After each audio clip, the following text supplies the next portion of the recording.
Ya, memasuki hari Selasa, sepertinya kita masih tetap harus tunggu sampai proses semua voting selesai di DPR dan akhirnya kita mendapatkan berita bagus kaitannya dengan akhir dari shutdown. Tapi sebelum itu, ada beberapa hal yang juga cukup menarik untuk dinantikan dan itu kaitannya dengan perkembangan terbaru dari sisi geopolitik ataupun bahkan dari sisi kebijakan-kebijakan ekonomi.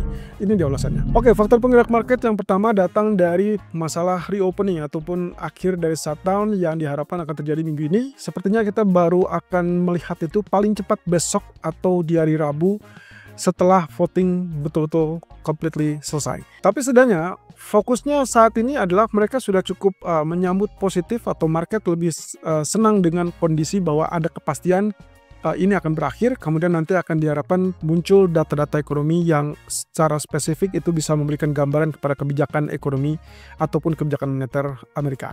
Nah, satu sisi dengan voting yang sudah disepakati oleh Senat, terutama oleh John Thune, itu adalah terkait dengan di sisi Partai Republik yang mendapatkan dukungan 8 orang dari Partai Demokrat. Nah, cuman pertanyaannya adalah apakah sisa dari Partai Demokrat atau senator-senator dari Partai Demokrat itu akan relatif menyetujui apa tidak? Itu yang akan menjadi tanda tanya besar di voting besok malam atau Kamis subuh ya.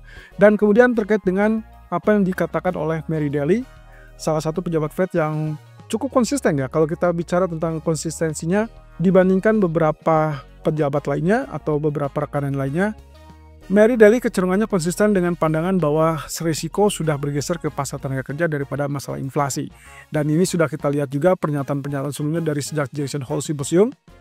Mary Daly cukup bisa dibilang sama atau memiliki pandangan sama dengan Powell. Tapi detik ini atau beberapa waktu ke belakang kita sudah lihat dan juga sudah mendengarkan pernyataan Powell relatif bergeser ke arah yang cenderung hawkish. Walaupun kita cukup memahami bahwa kondisi tersebut memang dikarenakan kondisi shutdown dan akhirnya tidak memiliki pilihan lain dan juga tidak punya petunjuk-petunjuk yang lebih banyak lagi terkait dengan data ekonomi termasuk pasar tenaga kerja ataupun bahkan inflasi. Nah, kemudian yang ketiga datang dari Jepang lagi-lagi terkait dengan penekanan bahwa mereka akan siap untuk menggeser kebijakan sebelumnya yang kecenderungannya adalah pengetatan fiskal. Saat ini mereka akan concern dengan pengetatan ataupun pelonggaran ya, lebih tepatnya pelonggaran kebijakan fiskal dan itu berarti lebih condong untuk mendukung ataupun mendorong pertumbuhan. Nah, alhasil ini berarti akan menggagalkan ataupun meredam sementara waktu ekspektasi kenaikan suku bunga BOJ. Walaupun ya kita kemarin sempat mendengarkan ada beberapa pernyataan secara spesifik tidak mempermasalahkan kebijakan yang akan dilakukan oleh BOJ, tapi juga sembari berpikir bahwa daripada melakukan kenaikan suku bunga, maka akan dilakukan adalah kebijakan lain yang mungkin mendukung kepada pertumbuhan ekonomi, terutama untuk masalah daya beli konsumen Jepang. Nah, jadi ada beberapa hal yang mungkin akan menjadi faktor penggerak market setidaknya sampai akhir tahun. Ya, kita lihat di sini Senator John Thune dari Partai Republik mengunci kesepakatan yang dicapai dari Senat kemarin. Ada sekitar 60-40 dan 8 orang dari Partai Demokrat tersebut menyeberang untuk berkomunikasi ataupun memutuskan untuk mendukung apa yang disampaikan oleh Partai Republik.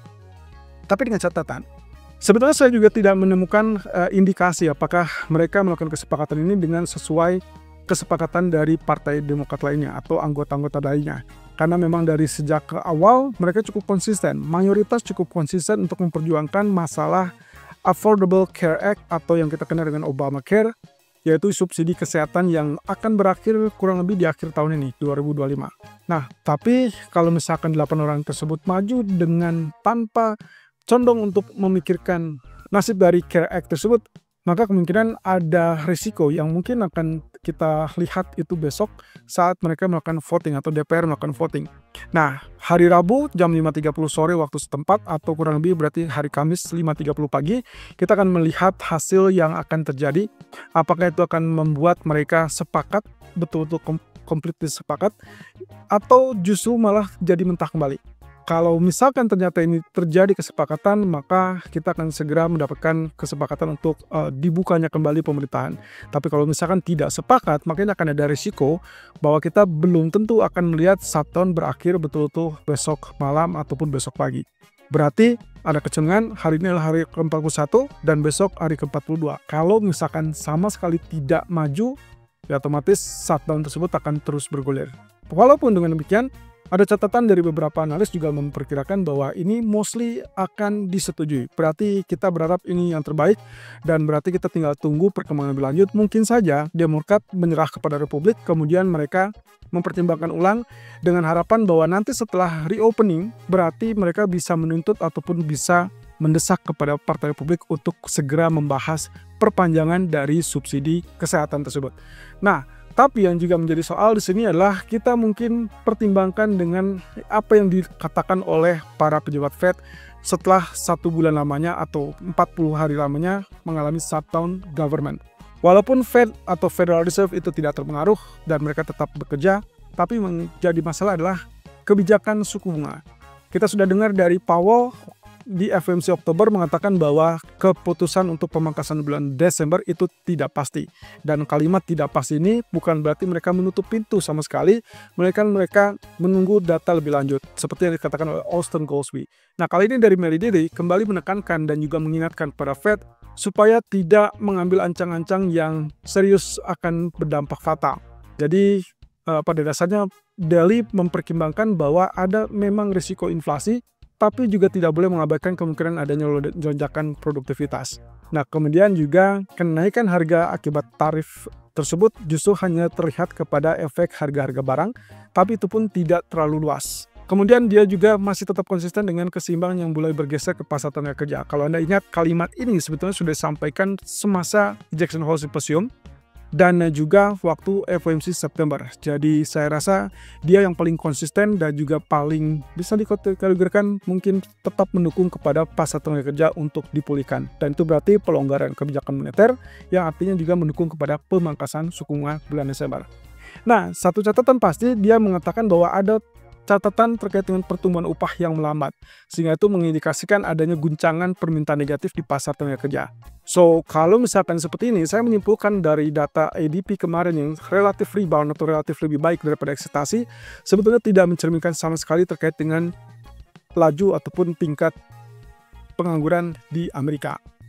Nah, hal ini berarti benar yang dikatakan oleh Austan Goolsbee bahwa dia tidak menganjurkan untuk melihat data dari pasar tenaga kerja saja, melainkan dari tingkat penganggurannya. Nah, sayangnya selama 1 tahun itu tidak muncul. Berarti kalau begitu, kalau kita sambungkan dengan apa yang terjadi minggu ini, kalau memang ternyata 1 tahun tersebut berakhir, maka ada harapan untuk rilis data ekonomi kembali normal. Walaupun mungkin tidak langsung, tapi melainkan selang 1 minggu ataupun 2 minggu ke depan. Nah, jadi hati-hati dengan data-data ekonomi yang mungkin akan muncul minggu depan, tapi tidak untuk minggu ini. Nah, sementara untuk minggu ini, semua akan fokus dengan apa yang akan terjadi pada Senat dan juga hasil keputusan apakah 1 tahun berakhir apa tidak.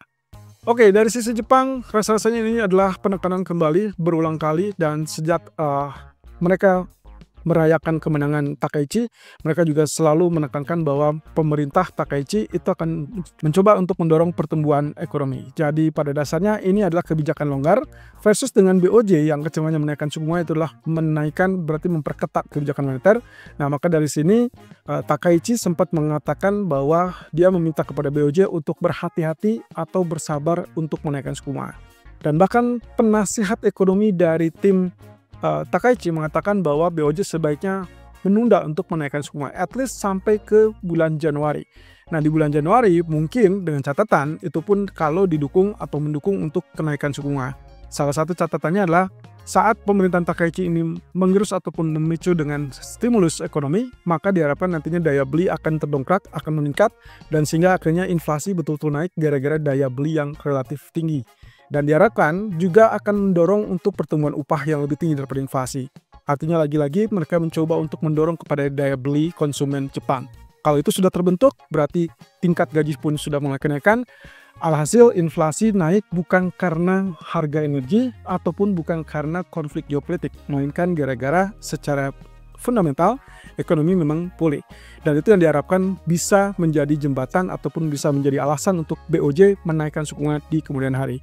Ya, artinya berarti kita di Desember tidak akan mendapatkan kenaikan suku bunga dari BOJ, dan itu berarti positif untuk Nikkei, dan tentunya USD Japanese Yen akan mulai kenaikan, dan artinya yen negatif terhadap US dollar. Oke, untuk data ekonomi hari ini saya cuma melihat ada data dari Inggris dan itu adalah data pekerjaan ya dari sektor tenaga kerja. Saya akan mencermati data unemployment rate ataupun tingkat pengangguran. Di sini angkanya relatif naik dari 4,8 menjadi 4,9%. Kemudian earnings diperkirakan akan stabil tetap, dan kemudian kita akan mencoba untuk memperkirakan apakah ini akan mendukung untuk data-data selanjutnya, terutama untuk BOE meeting di bulan Desember, karena mereka ditargetkan akan menurunkan suku bunga di bulan Desember. Oke, kemudian di malam harinya atau di sore harinya di jam 5 kita akan lihat data-data dari Jerman, walaupun datanya relatif bisa dibilang moderat ya, artinya tidak terlalu signifikan berdampak, tapi bolehlah ini untuk pertimbangan kepada Presiden ECB Lagarde di pertemuan mendatang. Berarti kalau misalkan lihat dari concernnya, data-datanya relatif lebih baik data dari Jerman. Tapi kalau misalkan datanya turun, otomatis ini akan mencerminkan bahwa ECB sangat juga memungkinkan untuk terbuka memangkas kembali suku bunga.